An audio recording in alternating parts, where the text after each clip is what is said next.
பாகவதை பரிய வந்தே சுவாமி, பாகவதை பரிய வந்தே சுவாமி. உன் மனைவி தாரியை மனமாற வாழ்த்துங்கள் சுவாமி. கன்யா தாரே, சுவாமி நான் கட்டிய மாங்கல்யம் காமாட்சி மாங்கல்யமாக என்றென்றும் நிலைத்திருக்க வேண்டும் என்று உன்னை நான் மனதார வாழ்த்துகின்றேன். எழுந்திரேன் தாரை. இன்றைய தினம் உன்னை எதற்காக அழைத்திருக்கிறேன் தெரியுமா? எதற்காக சுவாமி?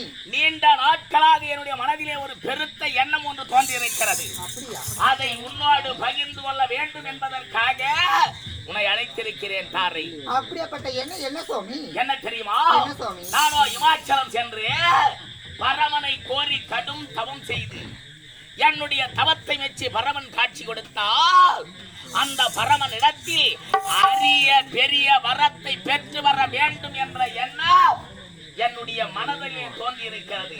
அதை உன்னோடு பகிர்ந்து கொள்ள வேண்டும் என்பதற்காக உன்னை அழைத்திருக்கிறேன் தாரை. சுவாமி, நமக்கு என்ன குறை இருக்குது? அனைத்து செல்வமும் இருக்கிறது. அப்படி இருக்கும் போது நமக்கு எந்த குறையுமே கிடையாது. நீங்க எதற்கு சாமி போக வேண்டும்? போக வேண்டும். பூனையை மடியிலே வைத்துக் கொண்டு சகுனம் பார்ப்பது போன்ற கதையாகிவிட்டதே.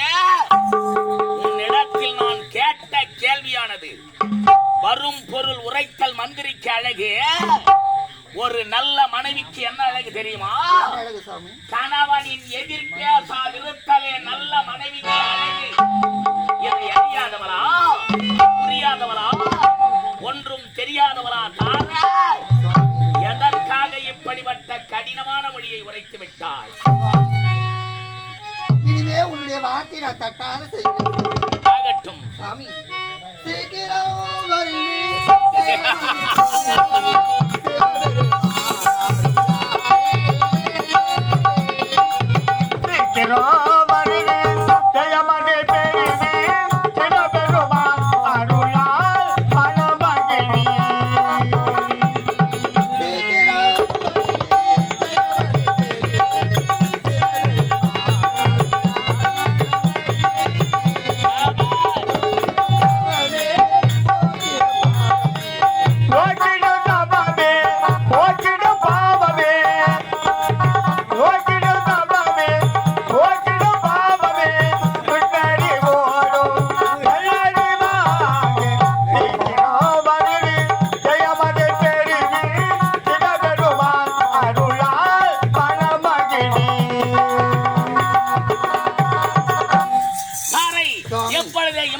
சென்று அந்த பரமனை கோரி கடும் தவம் செய்து அந்த பரமனிடத்தில் அரிய பெரிய வரத்தை பெற்று வருகின்றேன்.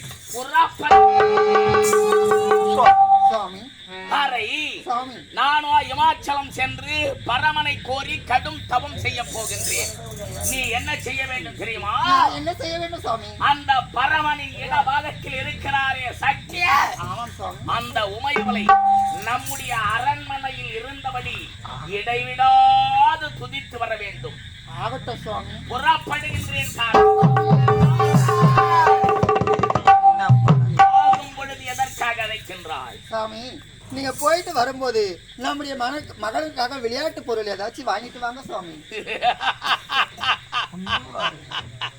தாரை, உனக்கும் எனக்கும் நம்முடைய மகன் அங்கதன் பிறந்த பிறகு அரண்மனையை விட்டு வெளியே சென்றால் வெறுங்கையோடு திரும்பிய நாளே கிடையாது.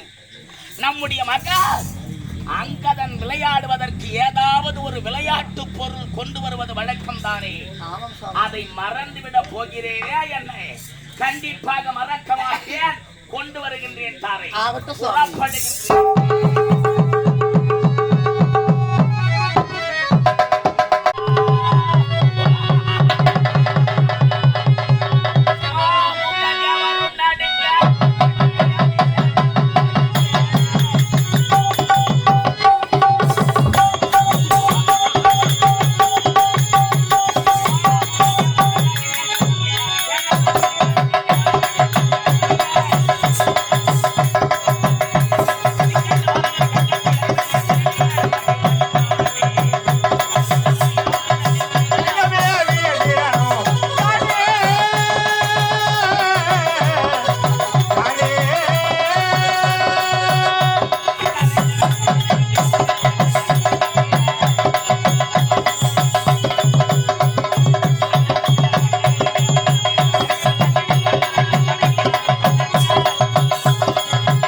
வீரம் ஓம்பும் கொற்றவனோ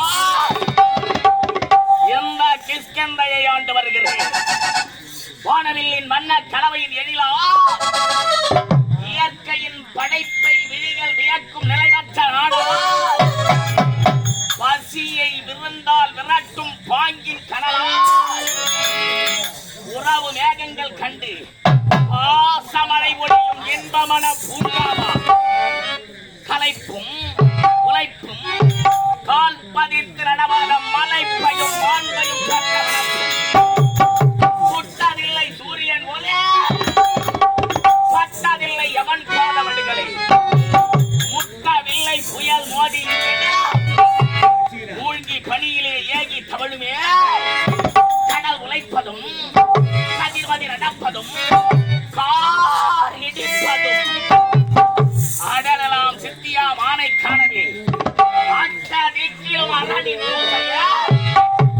மத்திலா வகைகளும் ஆசரும் இட்ட சித்தியாய் இதய சுத்தியாய் கெட்ட ஒளியினை நெஞ்சம் ஏற்றுவே அன்னவர் கட்டவர் நல்வழி பாகம் எய்திடும் அட்ட மூர்த்தியின் அருளில் எய்தினே இப்படிப்பட்ட மேன்மையுடன் வானரர்களின் தலைவனாக வரம் பெற்ற